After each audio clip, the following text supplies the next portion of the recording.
Hello, Wanderers. Welcome back to our Crusader Kings 3 roleplay series following Victarion Greyjoy, the Lord of Dragonstone. And in that last episode, we led the siege of King's Landing, or the conquering of King's Landing, as we took the city from its sparse defenders, the ones that had been left by Stannis Baratheon to defend the city while he dealt with the rebellious lords of the Stormlands.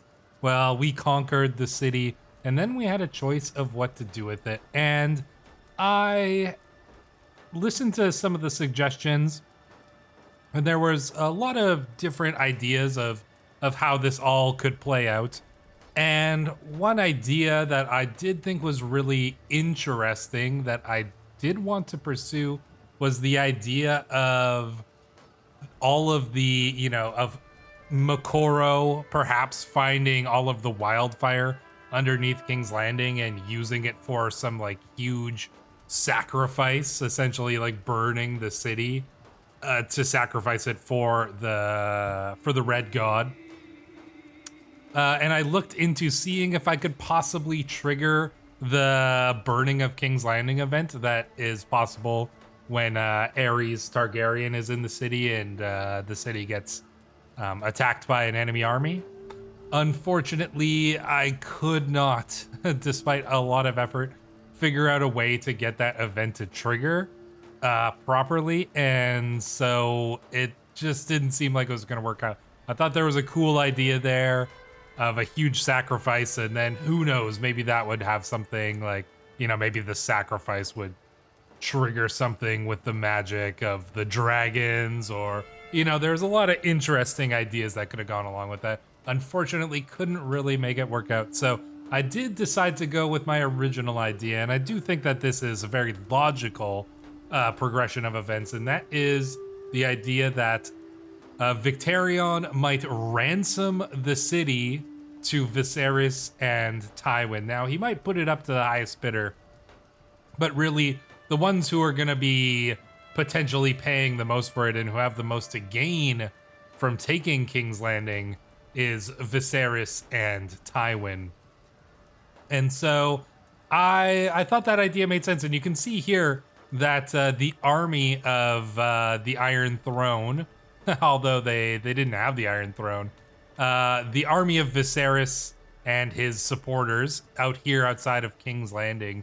And then we've got our army of Ironborn here in the city. Obviously, there's quite a few less of us, though you might imagine that there is still a large contingent of Lyseni mercenaries and stuff here helping us guard the city.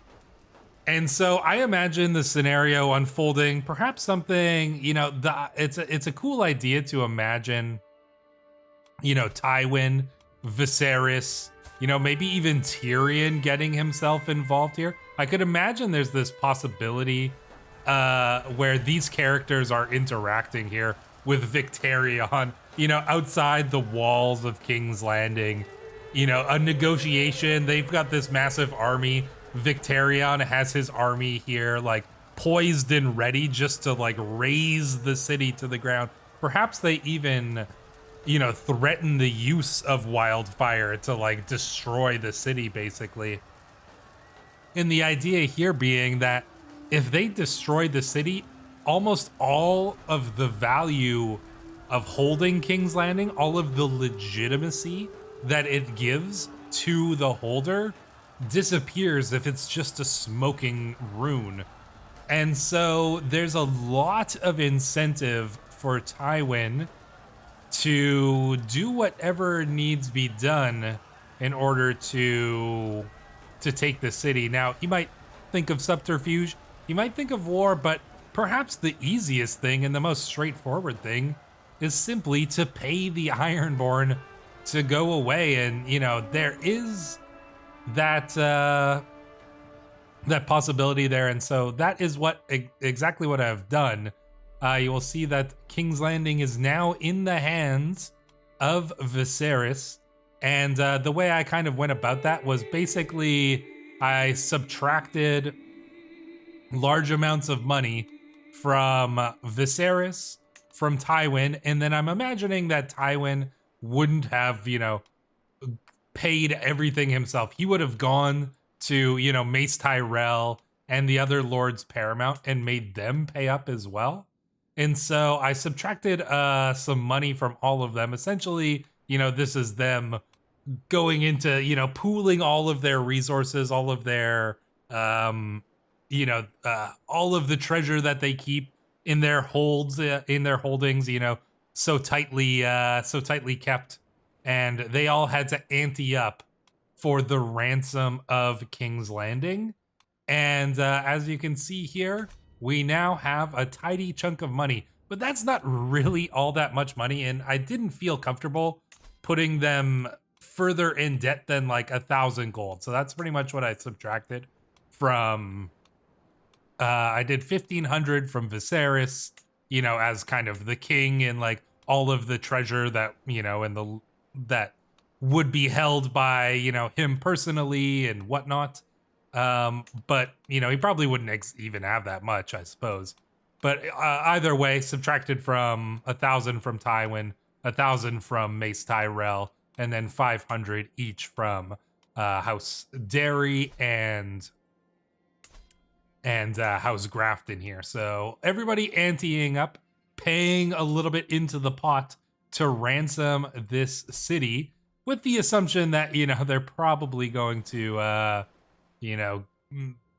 be able to use this to stabilize their realm, and that's going to be of benefit to all of them. But I imagine it required a lot of, threats and intimidation by Tywin to get this done, and they're going to recoup their expenses from, their various lords and probably from the king himself. I imagine that this ransom will have come with a lot of concessions to the various lords paramount, positions on the council, guaranteed council rights, and various things of this sort. So it's not like they're doing this completely for free.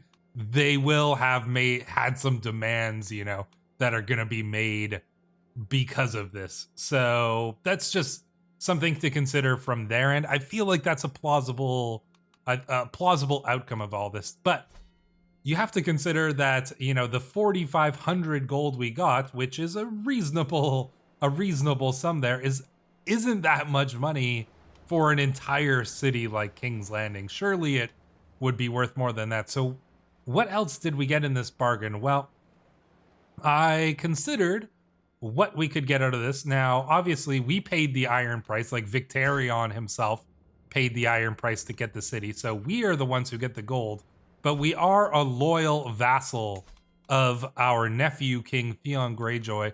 And so we, would have demanded some concessions that would benefit our king as well. And so the concessions that we have demanded of the Iron Throne are that the independence of the Iron Islands would be respected. This kingdom, at least according to the deal that we made, the Iron Islands and all of the lands that the Ironborn have captured are considered to be independent lands. These lands belong to the kingdom of the Iron Islands, and that is now, essentially part of our agreement. And so I've given him a truce with both of us. Now, obviously, this is an agreement that we made, but they can absolutely just wait a few years and go back on that agreement if they so choose. But I thought that was pretty reasonable. And in part of that, I have also, basically taken the kingdom title of Dragonstone, which was previously held by King Viserys. And so we have been affirmed essentially as the Lord of Dragonstone by, we've been granted that as well, as part of the concessions of the Iron Throne here. So Dragonstone is now ours, and so that essentially makes us, a Lord Paramount equivalent here in the Iron Islands. So, yeah, I mean, I know this is all just like, behind the scenes stuff, but I think that this is a really logical and some of you guys might not like this kind of, playing with things behind the scenes, but when it comes to the Game of Thrones mod especially, I like to do these kind of things when it feels logical and when I feel like it contributes to the story and to trying to create a story that is logical within the world of Game of Thrones. And so, yeah, that's what I've decided to go with here. And so with that, our Ironborn army and the Lyseni mercenaries, well, actually, we should probably pay off our Lyseni friends. So we're gonna bring our army back here, and I'm gonna gift a bunch of this money to the Magister here. So let's gift him a hefty chunk of the coin here. We'll give him, let's say 1,500 of the, well, about 1,500. There we go. So yeah, we loaded him up with a decent amount of cash there. So the Lyseni were well paid for their efforts to and their assistance in taking the city of King's Landing here. So we shall leave it now, and we shall return back to Dragonstone, which is now our land duly and in our great rights. So there we go. Seems our concubine Isilla, Stannis's former wife, is pregnant. So that's and this is, I think, only, well, actually, let's see. She's been pregnant for 3 months. And how long did we have King's Landing for? Let's see. Let's just take a look at the title history here. So we conquered it in the 9th moon.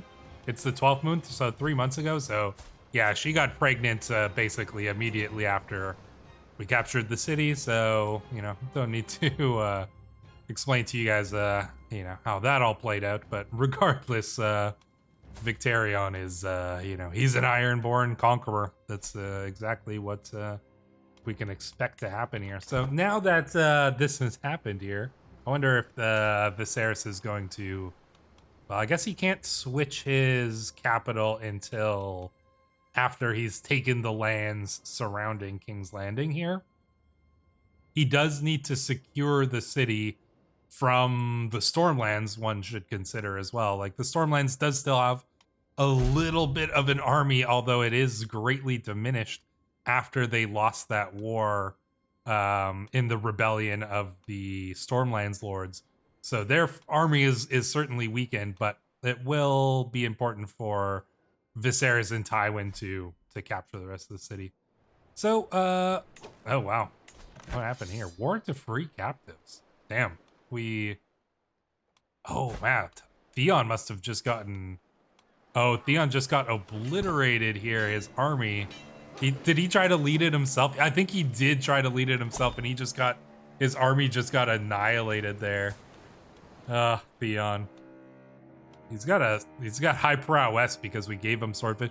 Actually, one funny thing to consider about that, and I didn't even think about this when I gifted Theon the sword there, was the idea that, Ironborn pay the iron price for the, the treasures and the loot that they take, right? Like, if you buy something with gold, or, it's given to you, it's almost seen as, I suppose, like, emasculating in some way, or, like you haven't really earned it. We see this with Theon, I believe in the books and in the show, when he returns to Balon, and he's got, all these, like, fancy rings and clothes and stuff, and Balon basically mocks him for being soft and not paying the iron price. So there might actually be something mocking about us gifting Theon swordfish. Like, it might almost be considered like a poisoned gift, essentially, like saying, like, Theon he's not strong enough to go and take this himself. He needs Victarion to take it for him. So that, I think, is kind of an interesting way to look at it. And that might be it wasn't unintended by me, but I do think that there could be, something to it, because I do think that that Victarion doesn't necessarily have a lot of respect for Theon there. So, wouldn't mind going and getting some revenge on. Oh, wait. Oh, it was the Mirish army that just attacked us, wasn't it? They've got a decent army here, but conquered duchy. Can we just go and conquer their? I wouldn't mind going and getting a little bit. Yeah, could we just go and? They've got a big army though. I want to do some raiding, but you know, it might actually, considering that we just got all of this loot, all of this treasure, it might actually be a good time to, you know, have a little feast and show off the wealth that we just earned for ourselves here. So let's host a feast, a murder feast, not just a regular feast. And let's host it in Dragonstone here. Let's max everything out because we are very rich. Our guests, oh, look at this. All right, so sweet. Everybody is going to come. We won't invite the neighboring rulers, but look at this. Yeah, Theon's gonna come. The first Magister of Lys is gonna come, and many of the Ironborn lords are going to come. Let's bring in the extended family as well. Honorary guest. Do we make King Theon the honorary guest? I wonder if we do this as like kind of it's almost like I feel like we're kind of mocking him in some ways, you know? And I like that idea because, you know, Victarion's kind of dumb and he is loyal, but I think that he also respects strength. And, you know, even though he's kind of described as unambitious, I do think that there's something like, as Theon proves himself to be a weaker and weaker king, other people would be pushing Victarion to, you know, they might see Victarion as being the better option. So Victarion might not, you know, come up with this idea himself. I don't know if Victarion comes up with many ideas himself, but if he was, if he had some people pushing him towards it, you know, there is something interesting there. Do we want to befriend anybody? May not arrive in time. Interesting. We'll see. Let's just do recreation for now, and let's do the feast. All right, so let us get on the Feast of Dragonstone to celebrate all of the loot that we took from the city and the vast amount of money that the Lannisters basically were forced to pay us. Yeah, I think that's pretty cool. And look at that, we've been bestowed royal favor. Of course we have. Theon's trying to keep us on his good side, but he can't. Oh, look at this. Now he's addicted to milk of the poppy. Oh boy, he is not a good king. I wonder if there would be some, you know, some level of, plotting going on here as like these Ironborn lords come and they see, you know, Victarion, who has definitely proven himself to be a great Ironborn war leader. You know, we're the captain of the Iron Fleet. This guy wants to meet me in single combat? Sure. No, I'll fight as my own champion. We'll slaughter this guy here at the feast. Why not? Let's just crush this guy here. Let's mock him to death. My opponent grinds his teeth heavily at my remarks. Rhaegal tries a couple perfunctory quick slashes, but nothing I can't easily dodge away from. Since he still seems to be figuring things out, I risk a quick lunge. This quick slash catches a soft spot in his chest, sliding between his ribs at an angle and carrying on deep into the man's chest cavity. He freezes immediately, All movement lost to the riot of agony that must be consuming him. By the time I pull my sword loose, he's gone. His corpse topples awkwardly to the rocks. Goodbye, Rhaegal. Damn. That's how we celebrate a feast here, here on Dragonstone. We did do this with our captured sword Lightbringer.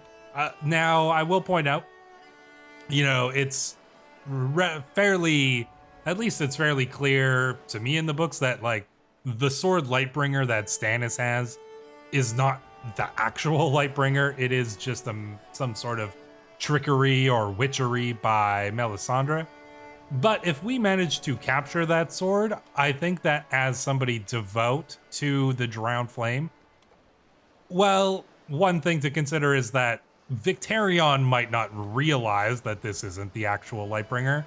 Mokoro, you know, Mokoro, our Red Priest, might realize that, but he might not decide to say anything to the contrary either. So, yeah, that's how I see it. So we just slaughtered this guy right before the feast here.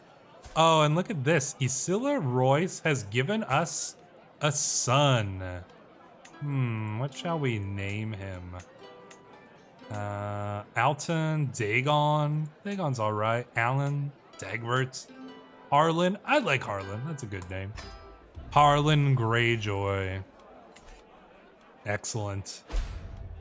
So there we go. Yeah, here we go. We have our guest list. And the Magister has arrived as well, which is, you know, quite cool to see. Welcome, friends. All right, the feast is beginning. I am curious if we could befriend somebody here. I wonder if it would make sense to befriend. We've already, I believe we've got an alliance. Yeah, we've got an alliance with Lord Gorold Goodbrother. I wouldn't be opposed to getting alliance with Dennis the Kingmaker.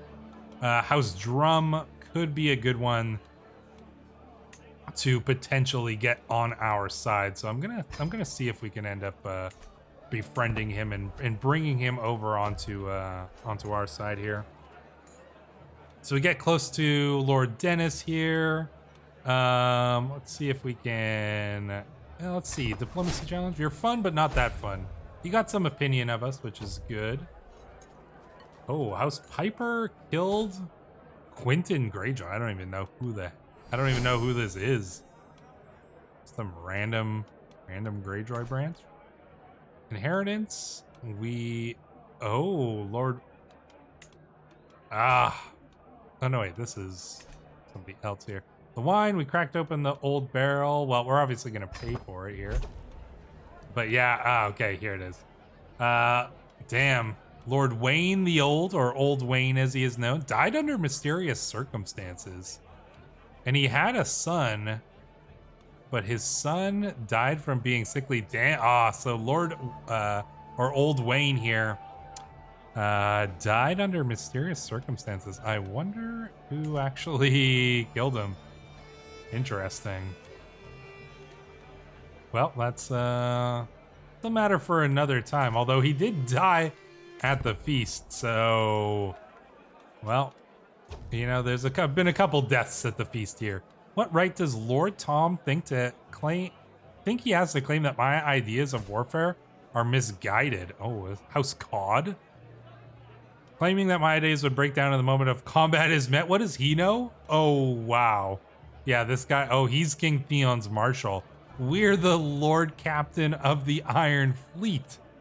I'd love a chance to settle this on the battlefield. Damn straight I would. Love a chance just to duel this guy. Trial by combat?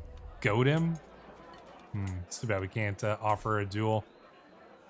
Let's see. I ended up close to my fellow vassal, Lord Dennis. But, oh, there we go. Nice. We did become a friend with Lord Dennis here.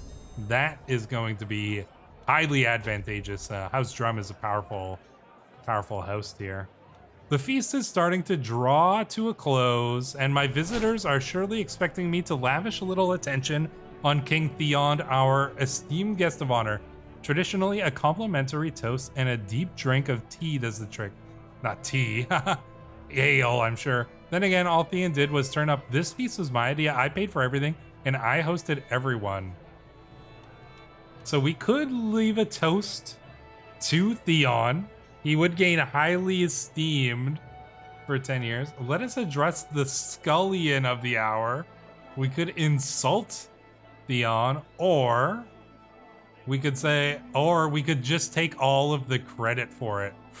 Ooh, I don't think we would go so far as to insult the king here. But perhaps, you know, a little bit of a drunken Victarion, you know, seeing, you know, what Theon has become, you know, the milk of the poppy, you know, just a drunkard, a weak king who like lost his the only battles he's ever participated in. You know, he can't manage his money. I don't know. I think that we take the credit for this. And I think that maybe, we grew up Theon took it personally. Yeah, okay, I like that though. Maybe there will be a little bit of a rivalry here. As my guests leave, they all seem to depart in good spirits. Sheryl does not depart without saying farewell. What a woman, we say. There we go. All right, and with that, it is all done.